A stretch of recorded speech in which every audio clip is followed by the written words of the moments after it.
Today, I want to show you how to add samples to an existing program. This question came up under a YouTube video and I just couldn't explain it properly in writing, so that's why we're going to do it here directly on the MODX. Basically, the process is the same as in the other videos where I explained working with samples. So first, we go into performance mode. We do that using this button here, for example, and now we're inside some sound. I'll just stay in here and do everything within this sound. We now have 4 sounds here, and I'll just go into the acoustic piano, click on edit, and then we can immediately see that it's the acoustic piano, and most importantly that I have an AWM2 voice. I can tell because it says element 1 to 8 down here. If I have an FM sound, it says OP for operator down here, and if I have an AN sound in the montage M, I actually don't know yet what it says because I still don't have one, but hopefully that will change. Samples can be stored or located in each of these elements. I'll just click on element 1 here, and then we can see, for example, that the CF free stretch ST probably stands for stereo sample is in there, and that similar samples are in the others as well. The only difference is, if we look down here, that the note limit is different. I'll just stay down here in this area, and now I want to show how to load a new waveform into it. And for that, we click up here on new waveform. Unfortunately, I think let me just check where my stylus is, since people have complained several times about my sausage fingers. So now you can see the stick here. In this case, it's an SD card with an adapter. I click on it, and now I have 3 samples on it. I'll just use these as an example now. Of course, this works with all other samples as well.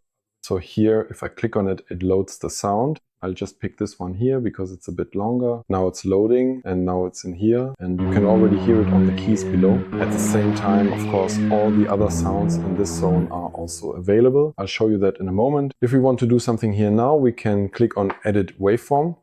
And then we see here that the waveform 46 is this oxygen 141,097. Here I can change the things that I can also change in the sample itself. We can see here that it's spread across the entire keyboard, so from C-2 up to G8, even up here. Of course, that's not what we want. There are 2 ways to do this. You can easily change the sample here in this specific area. But of course, you can also, let's just go back 1 step here for a moment change this particular area, since we are only working within element number 1. I'll turn it here now. Alternatively, you can also press enter once and then press the key up to where you want the sample to go. I'll press it here now so you can see C3. That changes it. So I have to press enter again to turn it off. I can do that here or up here. And now C3 is the highest note where the sample is. I'll do the same down here as well. And now the sample is only on C3.